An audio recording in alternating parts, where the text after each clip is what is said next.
A única vez que eu fui num jogo de futebol, fui com a Andréia para assistir uma partida da Série C, do Goitacás, o time da minha cidade. E eu fui só porque um amigo meu ia jogar, ele estava entrando no futebol profissional, e ele poderia entrar em campo naquele dia, estava escalado para ficar no banco de reserva a princípio, mas entraria para o jogo, e a gente foi lá, e a gente estava vibrando, esperando, e passou metade do primeiro tempo, e no segundo tempo ele entrou, e a gente começou a gritar, vibrando, e ele jogava bem, ele conseguiu ir adiante lá, o gol estava quase saindo, ele chutava, passou perto, e teve uma hora, e eu me lembro até hoje, a gente estava na arquibancada, vibrando, com aquela vontade de entrar em campo para jogar com ele, sabe? A bola veio assim no alto, ele estava na área, irmãos, ele deu uma cabeçada na bola, tum! A bola bateu no travessão, fez aquele barulhão forte de ferro, assim, tem! Olha, quase que fez o gol, mas a gente vibrou quase com aquele gol, assim, com quase gol, a gente vibrou tanto, e a vontade, a impressão que a gente estava jogando junto com ele, né, jogando lá, entrando em campo, aquilo marcou muito a gente, e eu fico pensando exatamente nisso, né, que vale a pena entrar em campo quando a gente sabe quem está jogando, vale a pena entrar em campo, e é incrível, a gente precisa se perguntar, o que nos move a isso? O que nos leva a ter essa vontade, esse querer, né? O que faz a gente investir em um jogo, em um projeto, em uma visão que está acontecendo? Interessante pensar sobre isso, porque nós colocamos o nosso dinheiro em uma transação que a gente confia. O dinheiro troca de mão quando tem confiança, quando a gente sabe que vai receber algo como recompensa ou equivalente ao que a gente está pagando. A mesma coisa com o tempo, e o tempo é muito mais precioso, o tempo é muito mais escasso. A gente investe tempo em coisas que realmente vão nos trazer algum tipo de benefício, algum tipo de vantagem, mas o que a gente vive de verdade é que nem sempre há uma recompensa quando a gente investe o dinheiro ou investe o tempo. Às vezes nós fazemos isso pelo bem dos outros, às vezes a gente abre mão dos nossos recursos, abre mão do nosso tempo para investir na vida de outra pessoa, mas mesmo assim a gente se sente realizado.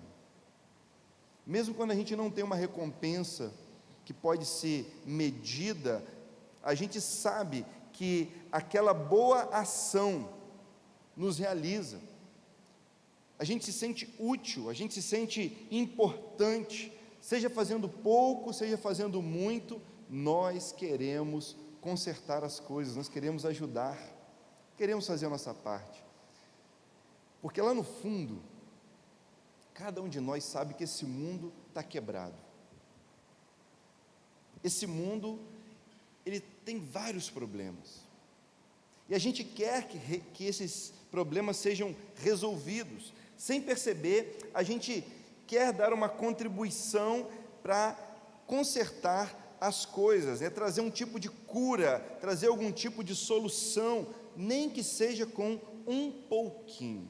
Agora você imagina, se eu e você nos motivamos em consertar as coisas, somos inspirados quando alguém está fazendo algo pelo bem do outro, quanto mais Deus, que ama cada um de nós, Deus é o primeiro a investir, a cuidar, a lutar contra essas injustiças do mundo, porque Ele é o próprio Criador, Ele é o Senhor de todas as coisas, e Ele mesmo assumiu a responsabilidade de resolvê-las. Ele enviou o próprio Filho Jesus para sofrer essas injustiças junto com a gente. E mais, Jesus se dedicou a isso, a consertar o mundo de tal forma que Jesus entrou em campo e fez isso para morrer. Ele jogou para valer. Ele morreu por causa do plano do Pai, por causa da missão do Pai. E aí entra essa questão para a gente refletir. Será que nós vamos entrar em campo também? Por que nós entraremos em campo? Pelo que vale a pena esse esforço? Sabe uma coisa? Vale a pena entrar em campo quando Deus está jogando. Vale a pena a gente participar do que Deus está fazendo, e é isso que eu vejo em Neemias. Neemias capítulo 3, versículo 1. Eu quero ler o versículo 1, porque ele se repete, mudando apenas os personagens e alguma localização. Você vai entender. Versículo 3, 1. Então, o sumo sacerdote Eliasibe e os outros sacerdotes começaram a reconstruir o muro a partir da porta das ovelhas. Eles a consagraram, colocaram as portas no lugar, reconstruíram o muro até a torre dos 100, que também consagraram, e até a torre de Ananel. Até aqui. A gente vê agora Neemias colocando em prática. A construção começa, o trabalho é dividido, tudo porque a voz de Neemias se multiplica, alcança todo mundo. Neemias fez um chamado para que as pessoas viessem trabalhar naquele projeto, entrar em campo por aquele projeto. E a voz dele foi além dos muros de Jerusalém. O chamado de Neemias foi além dos religiosos, foi além dos líderes do povo. Veio gente de toda a região da Judéia, das cidades vizinhas, das mais distantes até aquelas que ficavam próximas. Todo mundo queria participar do que Deus estava fazendo. Todos. E foram colocando a mão na obra, foram se responsabilizando. Imagine as pessoas deixando as suas prioridades, deixando o seu dia a dia, os afazeres, e muitos deles humildes, camponeses que trabalhavam para comprar a comida do dia. Mesmo assim, eles abraçaram, eles calçaram as chuteiras. A gente está vendo eles aqui no aquecimento e entrando em campo. Era um trabalho difícil? Era um trabalho árduo? Era, mas era irresistível também. Eles sabiam que aquilo precisava ser feito, e eles então se colocaram à disposição. Imagine, não foi por causa de Neemias, não foi porque Neemias era uma grande pessoa conhecida, não, Neemias era um anônimo para eles. Neemias tinha aparecido há pouco tempo. Quem era esse tal de Neemias? E se os irmãos lerem esse texto, Neemias não trabalhou em nenhuma parte específica da construção dos muros. Ele não estava envolvido diretamente, muito embora estivesse liderando de uma forma ampla.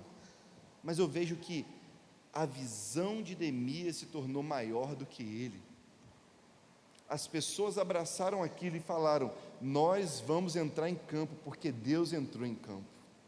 Nós vamos fazer isso porque Deus está se movendo nessa direção. E eu faço essa pergunta aqui: o que leva as pessoas a servir, a entrar em campo? Aqui eu tenho primeiro as pessoas fazendo algo por Deus. Elas se responsabilizaram por aquele projeto, porque Deus estava naquela visão, naquele projeto, nesse chamado. Eles foram mobilizados por algo que é maior do que a vida. Eles olharam para aquilo e falaram: nós vamos fazer. Deus está chamando a gente para fazer isso e nós vamos fazer. vamos reconstruir os muros, vamos fazer parte disso, vamos entregar a nossa vida. As pessoas não entregam a própria vida por causa de projetos humanos. Quando é do homem, logo se acaba. Mas quando é algo que vale a pena viver, vale a pena se dedicar, vale a pena se entregar totalmente, pode ter certeza, as pessoas sabem, Deus está nisso. E só Deus pode nos levar a esse tipo de consagração. Vale a pena viver. Se a gente ler aqui o versículo 1, vai descobrir que o trabalho começa com o grupo do sumo sacerdote. O sumo sacerdote era aquele grupo dedicado para o culto. Eles não eram dedicados a mais nada. Não eram responsáveis por mais nada dentro da rotina do dia a dia do povo. Eles só cuidavam dos cultos. E aqui eles são os primeiros a trabalhar. Aqui eles colocam a mão na massa e dá a impressão de que eles entenderam que aquela era uma missão divina e valia a pena trabalhar com Deus nela. Uma grande lição. Outra coisa que nos leva também a trabalhar, a entrar em campo e fazer algo, é quando a gente pensa na cidade. Fazer pela cidade. Eu acredito que Deus é esse que nos inspira, que nos impulsiona. Nós fazemos por Deus, nós também fazemos pela cidade. E essa era a marca de Jerusalém. Jerusalém era uma cidade especial. A Bíblia fala que é a cidade modelo. Tanto que lá no Apocalipse fala da nova Jerusalém, porque a antiga Jerusalém, ou a atual Jerusalém, era um modelo, até mesmo para a nova. É uma cidade marcada pela presença de Deus, ou cidade que foi escolhida por Deus para ser uma missionária entre todas as nações. Se destacava entre todas as outras. Uma cidade muito preciosa.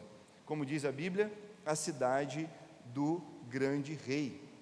E é por isso que, ao ler o capítulo 3, a gente vê que metade dos trabalhadores, quase metade, é de Jerusalém.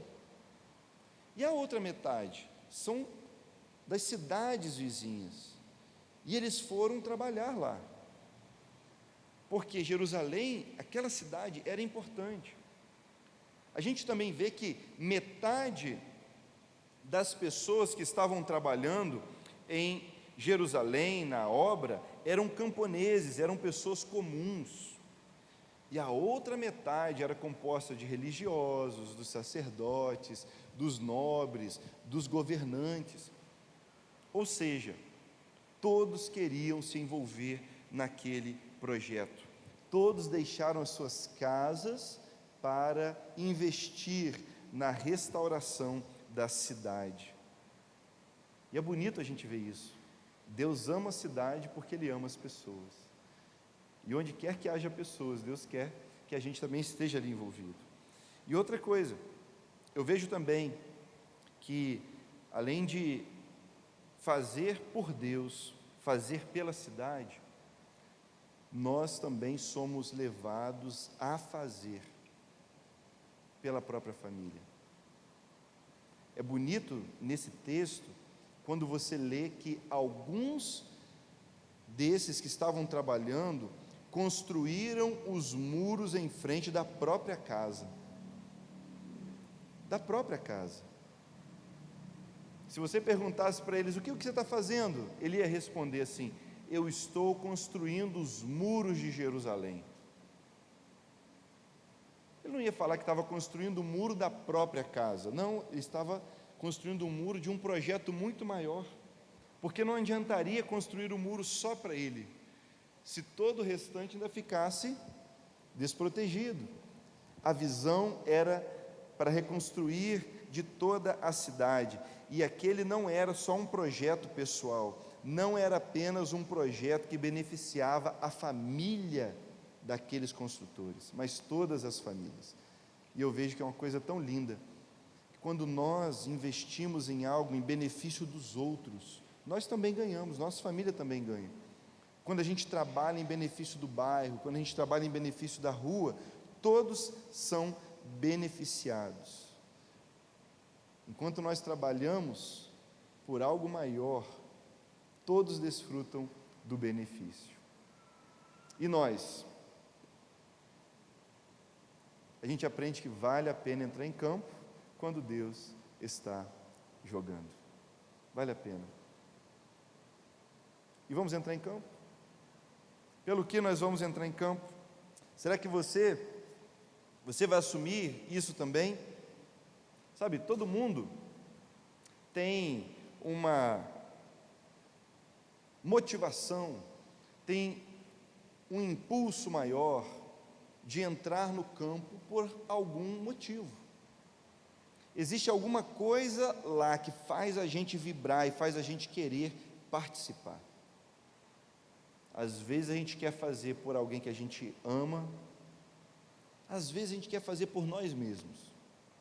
A gente quer fazer parte disso, a gente quer se envolver, mas há um alerta de Jesus. Ele falou assim: cuidado com o que você está pensando em acumular só para você, só para os seus. O que você tem preparado vai ficar para quem? Qual vai ser o destino de tudo aquilo que você está trabalhando, conquistando e fazendo?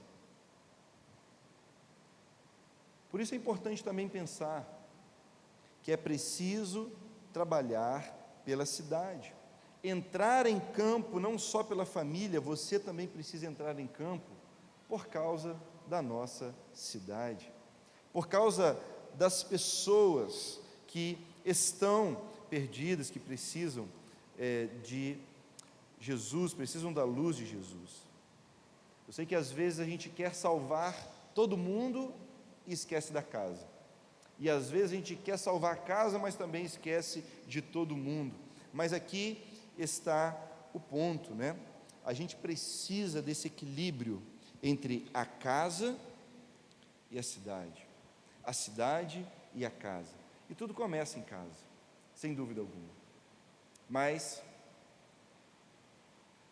o principal é quando a gente entra em campo por causa de Deus, quando a gente entra em campo pelos motivos de Deus, por causa de Deus, a gente é bem sucedido. Foi por causa disso que as pessoas, nessa lista tão grande de Neemias capítulo 3, elas entraram em ação, elas decidiram servir. E é um desafio para mim e para você também, porque o mesmo motivo que levou Neemias a sair do palácio para ir às ruínas, também levou Jesus a descer do céu para vir ao mundo, sair do céu e assumir a cruz. Esse mesmo motivo levou Jesus a nos enviar também ao mundo, levou Jesus a dizer para nós: ide, indo, façam discípulos, né? E hoje, pelo que você vai entrar em campo? Vai vestir a camisa por quem? Qual vai ser o time pelo qual você vai jogar? Qual vai ser esse propósito? O que vai te motivar cada vez mais? Quando nós lemos esse primeiro versículo, a gente vê que os sacerdotes entraram primeiro. Não era esperado que eles fizessem isso, não era. Mas eu vejo que em Jesus, nós também somos feitos sacerdotes. Ele nos fez sacerdotes como Ele é sacerdote. Ele é o sumo sacerdote, nós fomos ordenados por Ele. O trabalho de restaurar essa cidade também é nosso. O trabalho de reconstruir essa cidade começa com a gente. somos nós que respondemos. Às vezes a visão pode não ter sido nossa propriamente.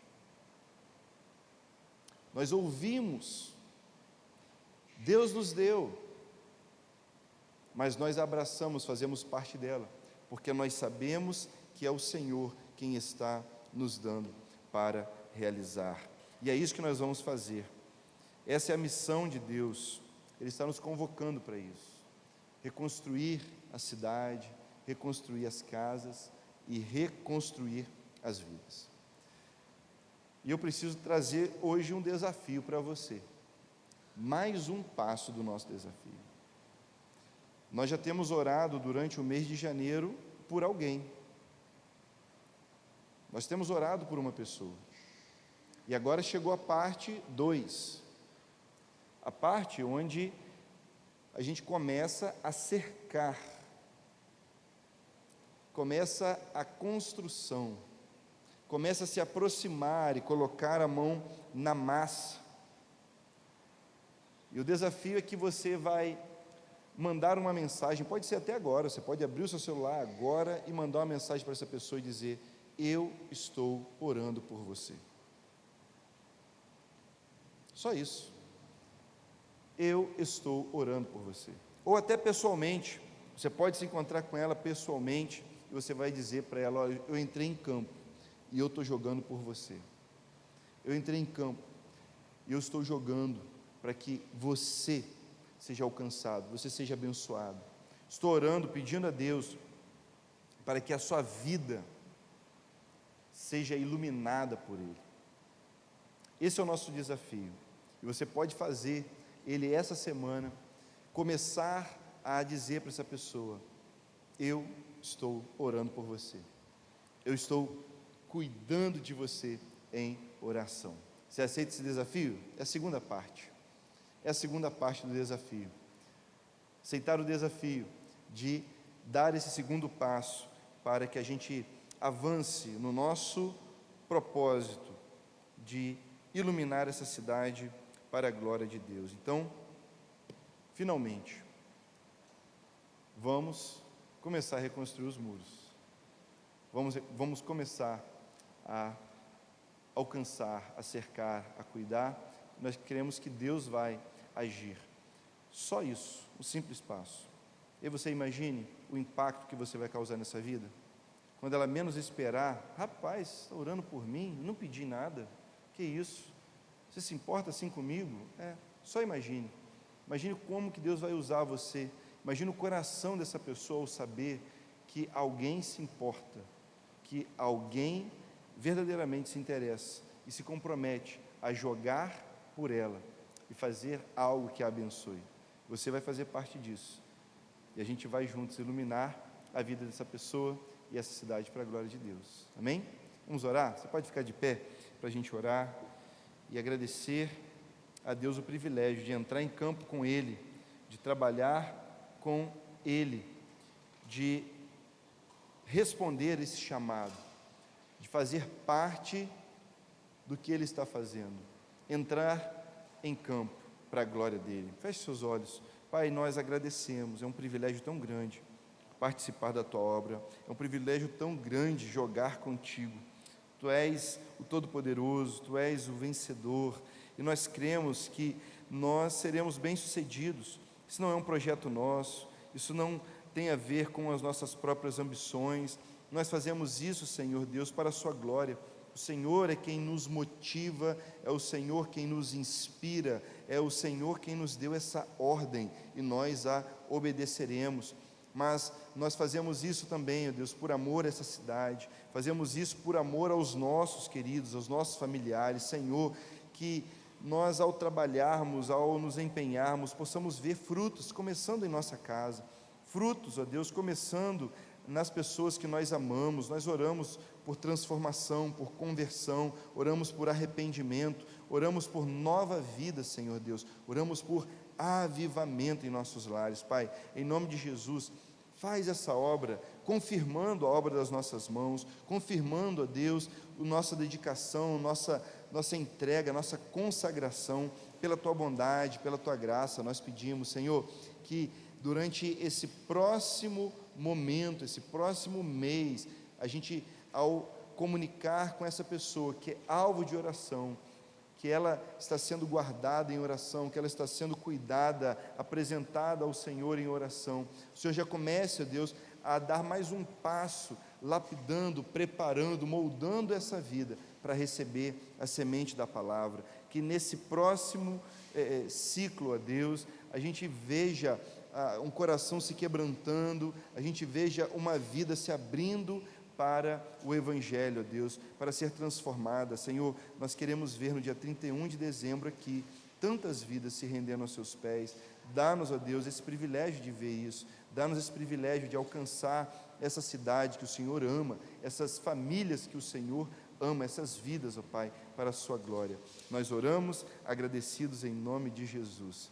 Amém, amém. Você entra em campo para a glória de Deus. Que Deus abençoe, viu, meus irmãos?